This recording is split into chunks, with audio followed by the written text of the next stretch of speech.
What's up, everybody, and welcome back to Fireside Giants. I'm your host, Anthony Rivardo, joined by my co-host, Alex Wilson. And the New York Giants had a couple of pretty exciting announcements this morning. Now, we all know tonight, 8 p.m. Eastern Standard Time, the NFL schedule will release in full. But so far, a few games have leaked out there for the Giants, and one was officially announced. The New York Giants will be facing the Carolina Panthers in Germany in Week 10, November 10th. Pretty exciting stuff right there. It's going to be intriguing to see the Giants play their first ever game in Germany, but they have played 4 games in Europe before. They are undefeated all time when playing international games. So, Giants have a potential here to extend that streak against the Panthers, who were obviously the worst team in the league last year. Should be an exciting matchup for Giants fans. But another exciting piece of news for the New York Giants, they're going to be featured on a brand new edition of Hard Knocks. And this isn't your normal Hard Knocks. Usually when you watch Hard Knocks, it's training camp content, the Giants kind of doing their practices, studying their own players and all of that fun stuff. That's not what this is, though. This is the off-season edition. Apparently, the Giants have been giving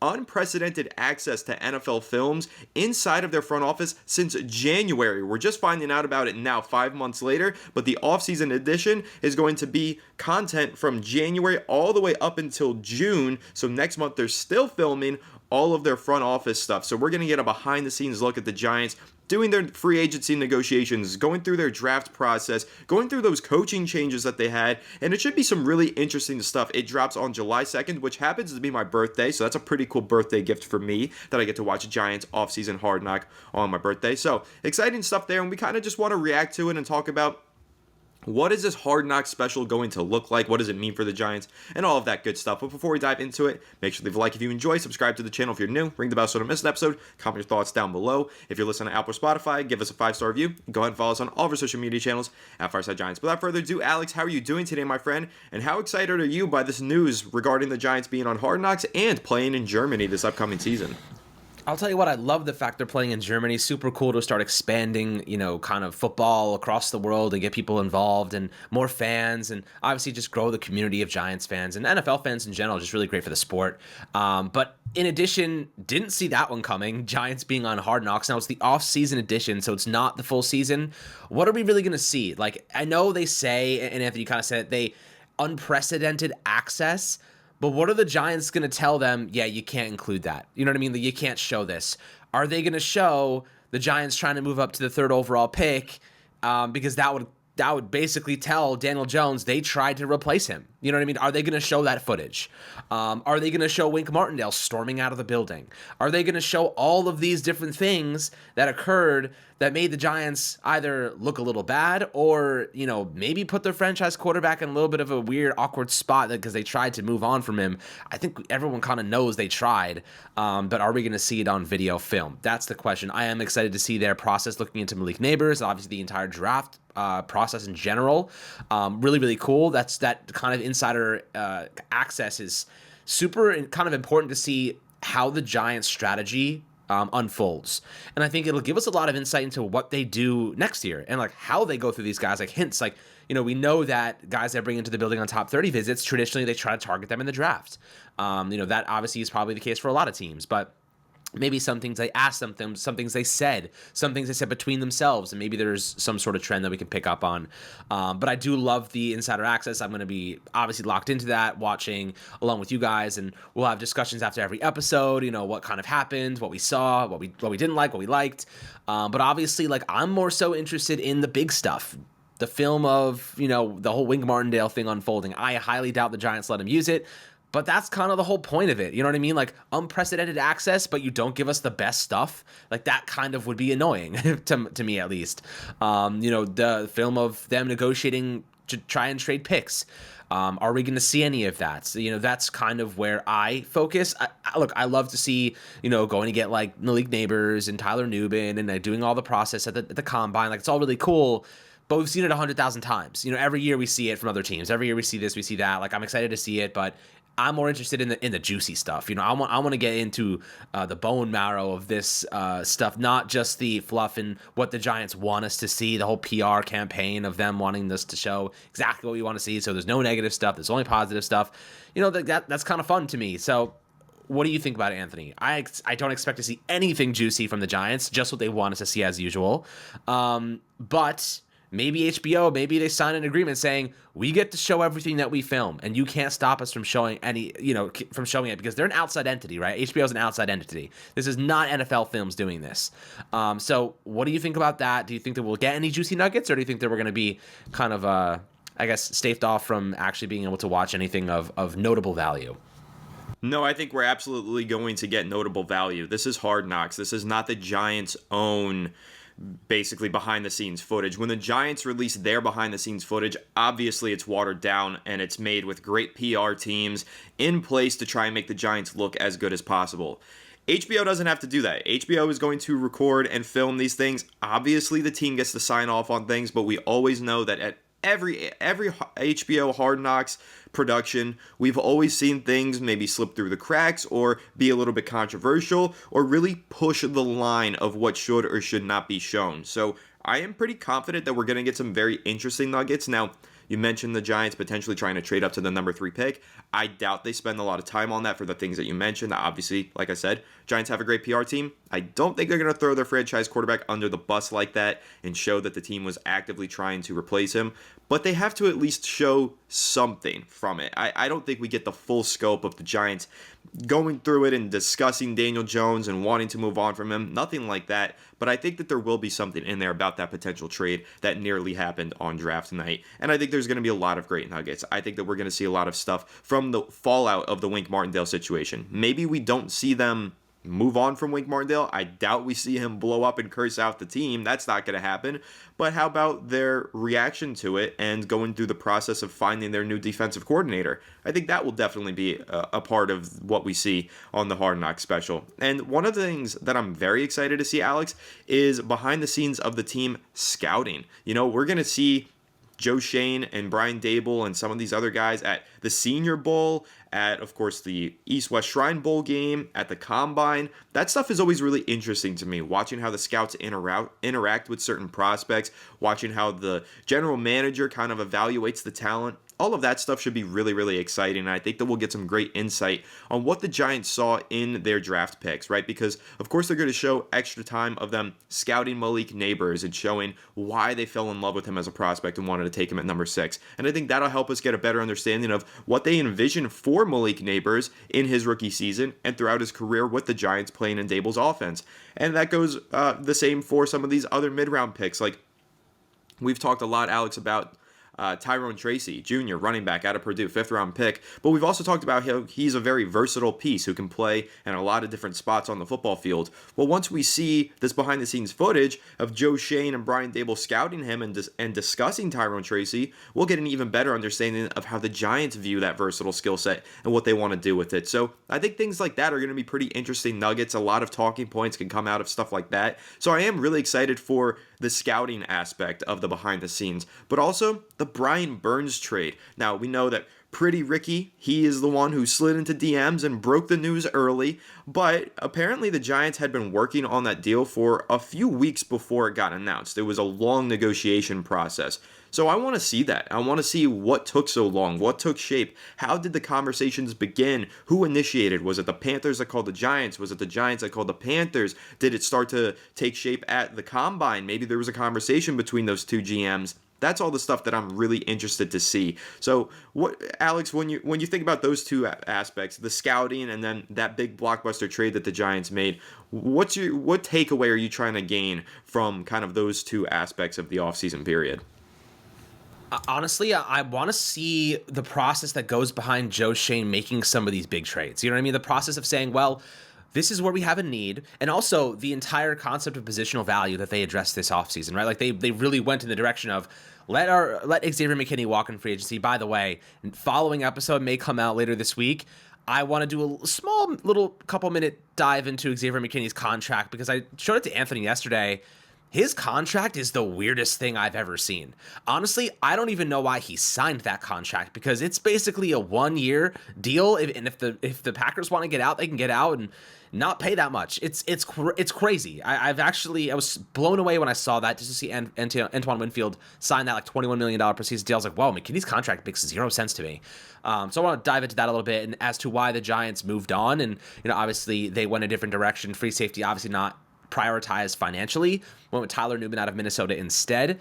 So you're seeing like the Giants said, okay, we don't want to pay the running back, we don't want to play the free safety, we got a really good value grab, in terms of John Runyon, 3-year, $30 million deal, above average pass protector at left guard. I think the Giants probably got one of the best value grabs at offensive line in this most recent free agency class. So you saw like they find some good value. They obviously went and traded for Brian Burns. How that came together, what the Giants' process was when they said to themselves, well, we could use another top cornerback, but instead, let's go for a pure pass rusher, a guy that has a lot of upside, 25 years old, still hasn't really hit his prime just yet. Can we get the best out of him? Can a guy like Andre Patterson help him extract that like Everson Griffin, Danielle Hunter type of excellence, right? Can we get that value out of him? Can we turn Brian Burns into Danielle Hunter? And maybe that's something that the Giants are asking Andre Patterson to do. Teach this kid the ropes, get him up to speed. Because with the Carolina Panthers, let's be quite honest there, not only are their coaching staff horrible, but they just completely misused Brian Burns at times. Other times they would look fine, but the Giants are going to have him be a pure pass rusher. This is going to be maybe one of the first times that, they just unleash their defensive front. They're going to say, Kayvon Thibodeau, buddy, go after it. Dexter Lawrence, get after it. Brian Burns, get after it. We'll see these guys be a little bit more aggressive and not rely so much on these sub packages where you're sending linebackers, sending secondary guys. Like, it's going to be really much a prominent force on the defensive front. They're going to have to produce the most. So I am definitely excited to see how that operates and kind of what exactly went into getting these big deals done. I'm curious to see, Anthony, most curiously actually, how the Giants decided and kind of the conversation that had to be had, that they had to give up the earlier second round pick rather than the one they got from Seattle. If there was a conversation there, maybe the Giants were thinking about throwing in a player, throwing in, future draft capital, because obviously that 37th overall pick they had would have been more valuable. Would have been more valuable than the 47th. So, maybe they were trying to make something happen there. They would have walked away, probably not with Tyler Newman. Maybe they could have traded back and still got him, but maybe they walked away with like one of the best corners still on the board. There was a string of corners that went off the board right before that. Cooper DeJean, obviously, a couple of really good players there. So, I do think that maybe that'll be interesting insight into that. But most of all, like, the process that Joe Schoen has actually put together, the Giants aren't very good, and it's kind of funny, and you may agree with me on this. I actually really like the process that Joe Schoen has gone through. I actually really like a lot of the decisions he's made. The team just hasn't been great, and I think that is mainly because the coaching has been inconsistent in some areas. Our development of some positions have been tough, bad, but that doesn't mean these guys aren't good. Evan Neal is a different player than the one that we drafted out of Alabama, in my opinion. Deonte Banks is going to be a CB2 and a very good one at that, I think. Bobby Okereke, phenomenal. Extending Dexter Lawrence early, extending Andrew Thomas early. Those deals are looking to be, right now, really beneficial to the Giants. You know what I mean? So trading Leonard Williams for a second-round pick, I mean, that is just a highway robbery for us. You know what I mean? Like, I thought that was such a good deal, to me at least. I think that a lot of what Joe Schoen has done, I think he's done more good than bad, by far. He's cleaned up our salary cap really nicely, put in some decent contracts that, aren't going to kill us at all. We have a lot of open salary space, especially if they move on from the Daniel Jones contract. So far, like, I've loved the process. It's just the on-field production and the on-field success has been inconsistent and volatile. Now, to me, it's about the offensive line being the catalyst right now. If the offensive line plays well, this Giants team can make the playoffs. If they play poorly, we're going to see another top 10 pick next year. Like, that's kind of where I sit. And really, I'm curious to see what their thought process was behind getting John Runyon, behind getting Jermaine Illuminor, Carmen Brasillo. I hope they really dive into this offensive line restructuring, because that will tell us a lot of information about what they're thinking, what their thought process is, and who they think is going to really compete for these starting jobs. Yeah, and I think that's going to be something that's really intriguing to watch. The Giants kind of shifting their depth chart and deciding who's going to play where. Maybe we get a little bit of insight on how the Giants view, like you just mentioned, John Runyon. We've talked a lot about how he played a lot of left guard during his time with the Packers, moved over to right guard, didn't play as well. what do the Giants view him as? A left guard or right guard or both maybe? How do they view him? I think that's another thing that we will get some insight on. And I love that you mentioned the trades with Joe Shane. Trades have become such a huge part of this New York Giants team under this Joe Shane regime because he's made a lot of deals, blockbuster deals, back-to-back off seasons. You know, the Darren Waller trade, the Brian Burns trade, attempted trade up to number 3, the trade for Jalen Hyatt. He's constantly moving his draft picks and his players around. So that is going to be really exciting to kind of watch how those trades take shape and why Joe Shane is always so eager and aggressive with his trading. I think that's going to be a lot of fun to watch, and free agency as well. As you mentioned, the Giants kind of deciding not to go all in on those big name players who hit the open market, but instead take that money, allocate it towards Brian Burns and a few other value signings. Going to be some interesting stuff there. But another thing that I think is going to be there's going to be a lot of talking points that come out of it. Those negotiations with some of the Giants' impending free agents, Xavier McKinney and Saquon Barkley. Alex, do you think we're going to get any behind the scenes of those negotiations? Do you think we're going to get a little more insight on whether or not the Giants truly did give Saquon Barkley a contract offer, what offer they made to Xavier McKinney, how aggressive they were pursuing those guys and potential extensions? I think those are going to be really interesting behind the scenes looks if we get some information on that. But do you think that we ultimately will? Oh, I think we will to a degree, but it won't be like extensive.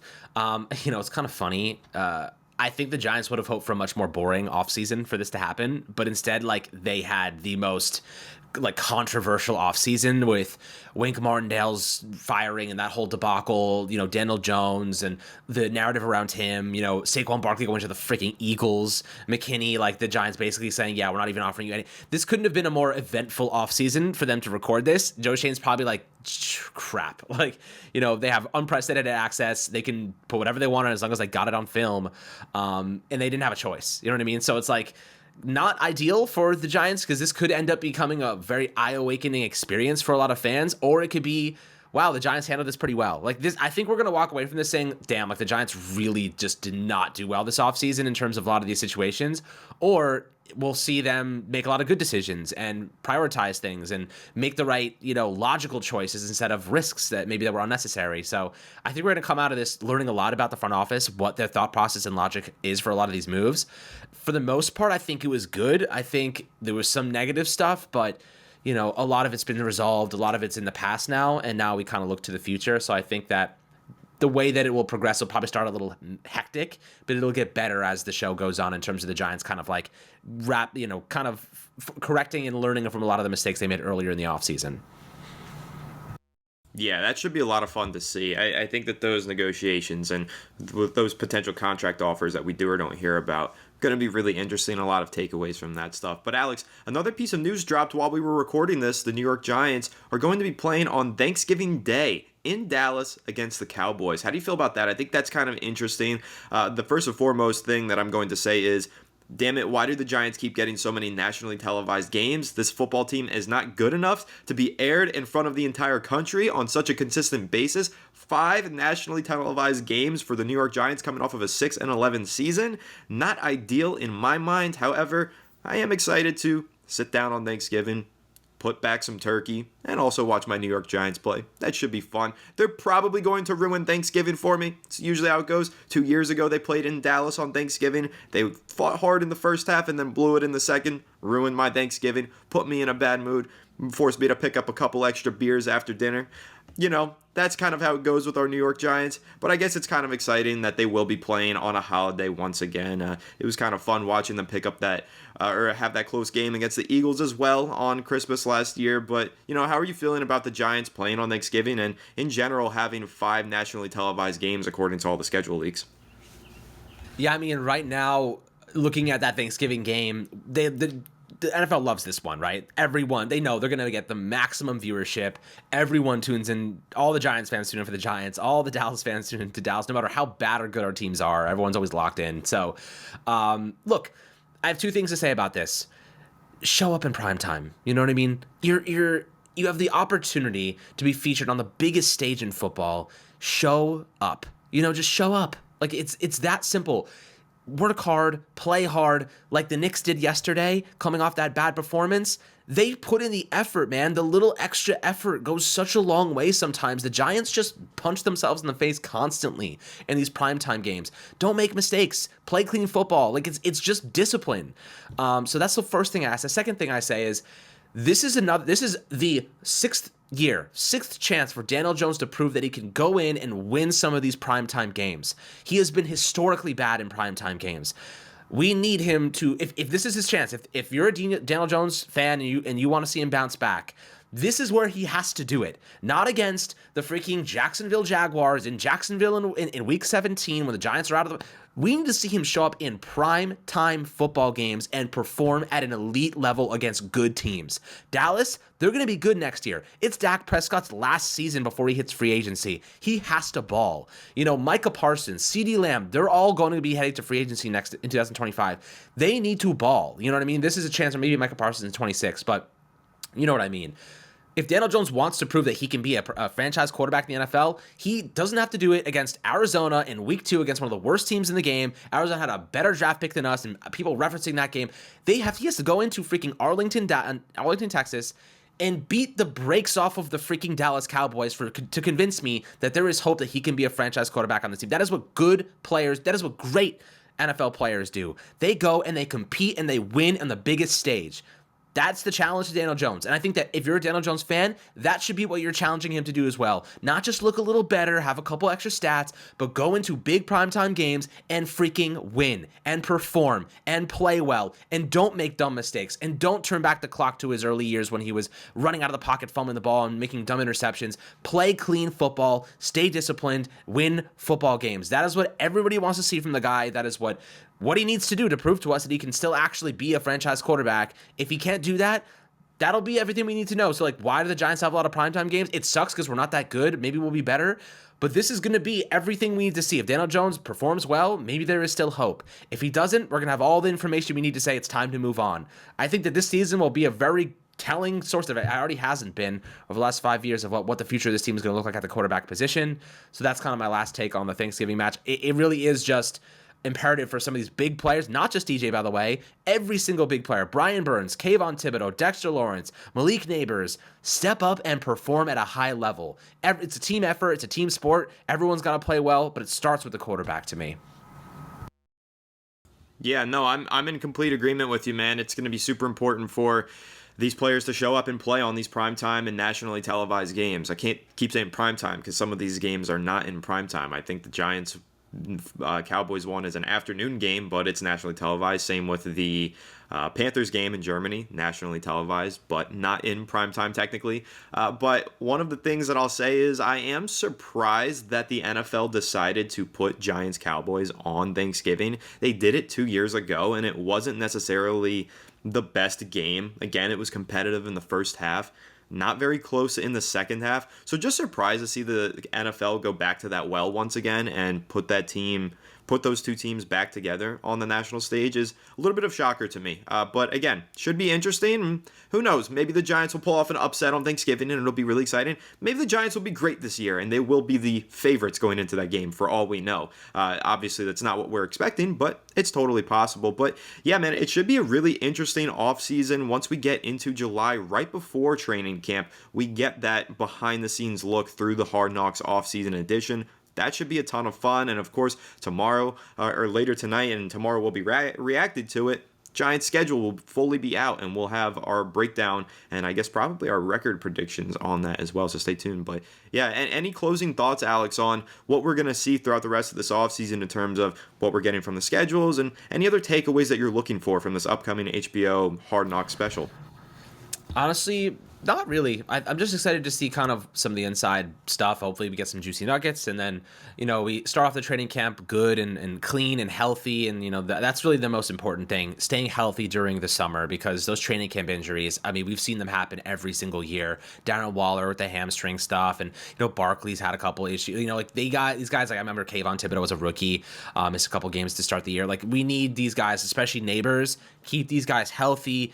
keep them bubble wrapped, no problems here. If we can go into the season without any serious injuries, we are already winning because so many teams suffer really bad issues. So knock on wood, keep these guys good to go. And that's the most important thing for me this summer is just making sure that the whole team is ready to go for week 1. And we're not doing anything stupid. Like, remember, what was it, Joe Judge in the tackling drill to 1 yard line? Like half the team walked away with concussions. I'm like, let's not do that again. So, I do think like tackling drills are important, but maybe not, head to head on the goal line. Maybe not do that. So that's kind of where I would say, and just keep these guys safe, healthy, rested, ready to go, and that I'll be happy as long as we achieve that goal. 100%. I am hoping that this team does remain healthy throughout the summer and training camp. That is so important. We've seen Giants teams get derailed by injuries in the summer before. Been a little healthier over the past couple of years, knock on wood. Hopefully it stays that way, though. I think that Joe Shane and Dable and this new regime have done a great job with their sports science and analytics, preventing injuries. Of course, the Giants only had the one ACL tear during the regular season last year. It just unfortunately happened to happened at the quarterback position, but a relatively healthy team. Some nagging injuries from guys like Darren Waller, but he had that injury going into the year from the Raiders time that he played, and some other guys were banged up, but a lot of them played through those injuries, and got to give them credit for that. But a relatively healthy team last year, and I'm hoping that we get the same result this upcoming season so that all of these big acquisitions and exciting young players that we're hoping to see take these steps forwards, I just want them all to be on the field playing their best football, and hopefully the New York Giants surprise some people in 2024. Again, I know a lot of fans are down on this team right now, ourselves probably a little bit included in that metric, but overall, I am hoping for the upset of the century from the New York Giants. I want them to go out there and kick some ass in 2024. But it's going to be really fun catching up on the rest of this offseason and staying tuned to Hard Knocks and anything else that the Giants share for their 100th season special. They've got, obviously, the Hard Knocks was one of the announcements that they made, but they've said that they have plenty more announcements on the way, so maybe we get some new uniforms for this season. Totally possible, but we're staying tuned to that. And, of course, updating you on all of the New York Giants news, rumors, information, and content right here on Fireside Giants. So make sure to leave a like if you enjoyed this episode. Subscribe to the channel if you're new. Ring the bell so you don't miss an episode. Comment your thoughts down below in the comment section. If you're listening to Apple or Spotify, please make sure to leave us a 5-star review. Go ahead and follow us on all of our social media channels at Fireside Giants. Without further ado, we'll catch you all on the next one. Have a good one, and let's go Giants.